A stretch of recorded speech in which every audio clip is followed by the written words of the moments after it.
trying to remember the exact date of the Roberts property when that one, because the Roberts property had gone R1 years before that, because it had been R2 at one point in time, and then it went to R1. I don't remember the time frame of when it went, transition from OSR and then to OSMR. No, what I was getting back to, before I bought the property, it was zoned office, because to protect, I'd already decided after walking the property, this was a great piece of property, no matter whether I could do my storage on it or not. It was a great piece of property. And so to protect the money I'd already spent, the only zoning that they were willing to give me at that time was office, so I took it. But I always felt that this property, the location of the property, the center of, basically the heart center of Farragut, should be a commercial property.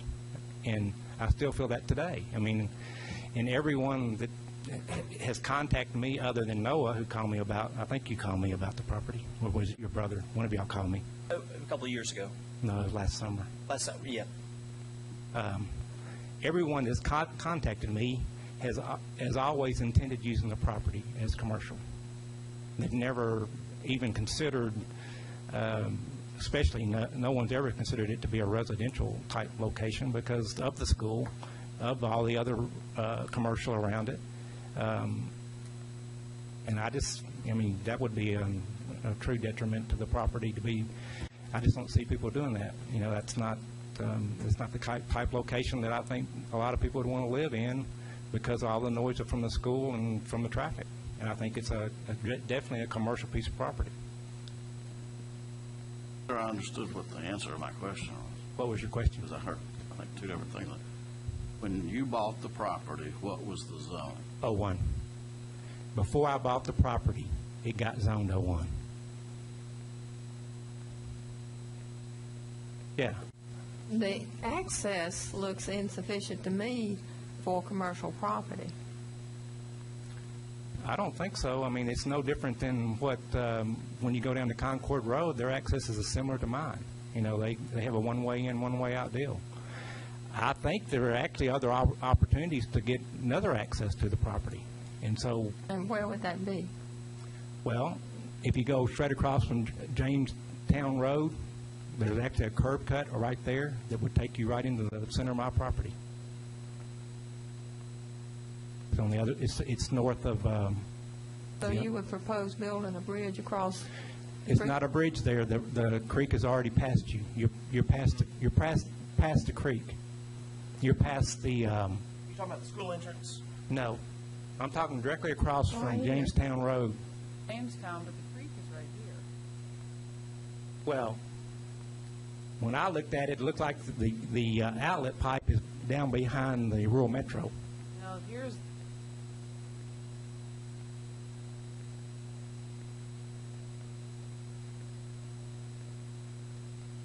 Well, it's close. I mean, I think you'd be adding the culvert or something. You'd be over it. But you know, the alternative. I mean, I think that's a good spot. Other than the I mean, another spot would be the school road, which has actually been, you know, is public up to my property. It would be possible to access off the school? Not been very receptive to that in the past. I mean, You're talking about the school, not the Allens. the driveway to the school. Well, but it's no longer the school's property up to my property. It was actually bought by the state. When they redid Campbell Station Road, they bought up to my, actually about 60 or 70 feet onto my property, and it is actually a public road at that stage. So I could access off the back.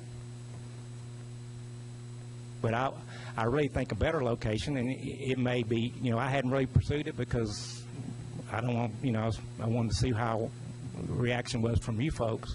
But I think there is, you know, you could put, come right there at Jamestown Road. I think there's a curb cut there. I think there is a potential there. It may require a bridge. I just built a bridge in Williamson County over a creek. I got an ARAP and, you know, did that and never had any calls from TDAC or anybody else. I mean, it was a very smooth job using professional people that build bridges all the time. And so that is one way. And like I say, the property at the back of the property is potential. how would this impact the creek going through Village Green? I don't think it's how it can, because you have a culvert, so it's kind of a closed, where our property is a closed system. You've got, water can only come in as fast as it can go underneath that culvert at Campbell Station Road.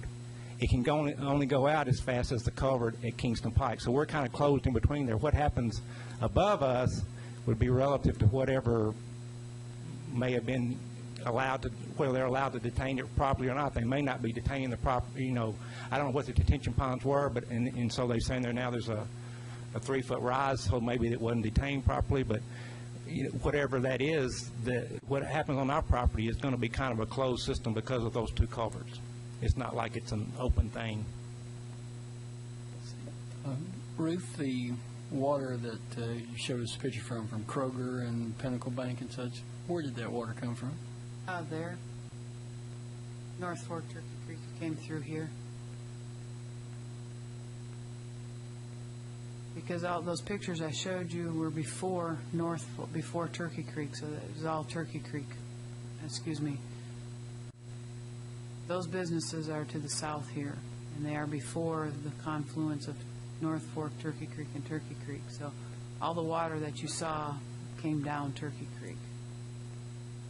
Excuse me, North Fork, Turkey Creek. They need to change some names around here because we got Little Turkey Creek, North Fork, Turkey Creek, Turkey Creek. Ruth, under our zoning, don't we allow some filling in the flood fringe to a certain degree that would give them some room to move the flood fringe? Well, they have that ability, and it's the area that's not zoned OSP. It's currently what is zoned O1 with the floodplain overlay district. We have a 50% no-fill line, and that was the best way to draw that. There's a blank piece of paper, blank here.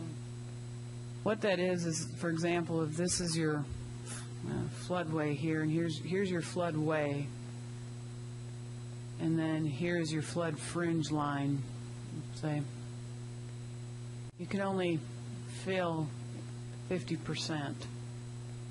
So if this is 100 feet, for example, you can only fill 50. That goes with any mathematical equation. How we came up with that is the previous flood study, when we adopted the maps in 2007, there had been a detailed flood study in Beaver Creek. And what they concluded was that by filling the floodway, this is a cross section. Actually, I've got a better picture. Here, I will switch modes.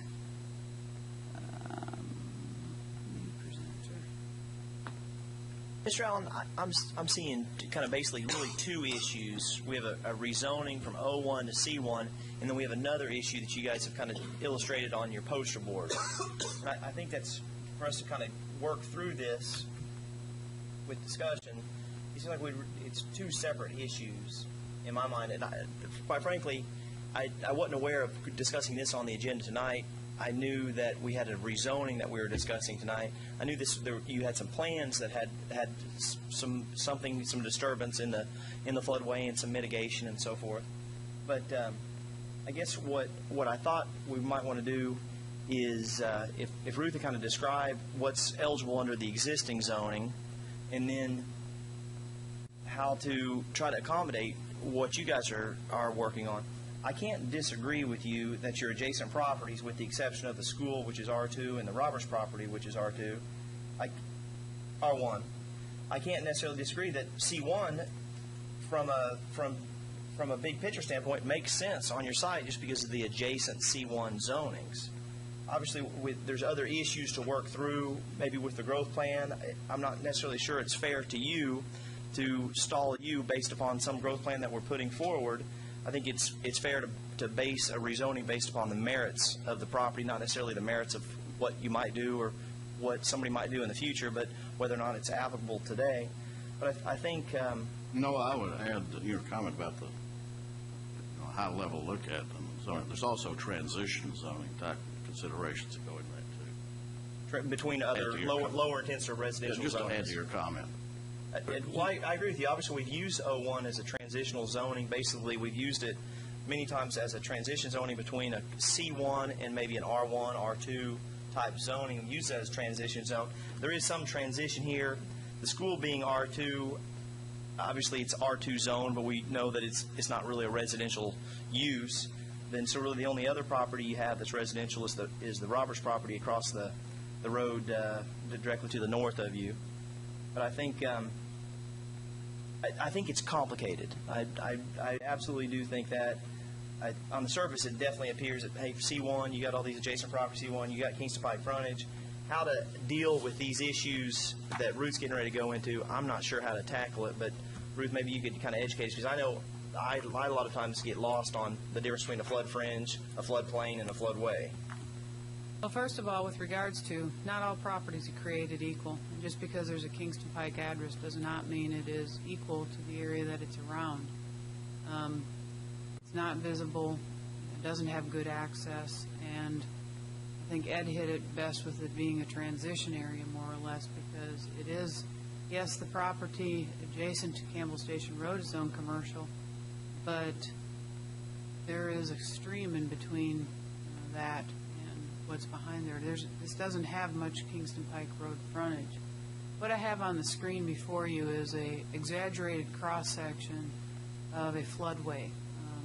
I drew this years ago just to try to, when I work with people, just kind of show them what this is. This flood study that was done on Beaver Creek, mathematically, and this is why I was talking about with the calculations, is there's a wide variety of modeling out there that you do with flood studies. And that was why when the current study that we have, City of Knoxville, obviously because the City of Knoxville is a much more developed area, so if you start talking about raising flood elevations 3 and 4 feet, it affects a lot of businesses, a lot of homes and everything on the maps. It affects people having to get flood insurance and that sort of thing. So they were very concerned about it, but then when we had the storm event end of last February, it was like, this is kind of ironic timing, because it showed that modeling was actually probably more accurate than the modeling that had been used before.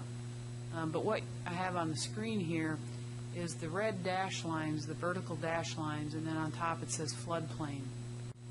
What that is the floodplain is the area that when you have a 100-year storm, which does not mean it happens every 100 years, it's just a mathematical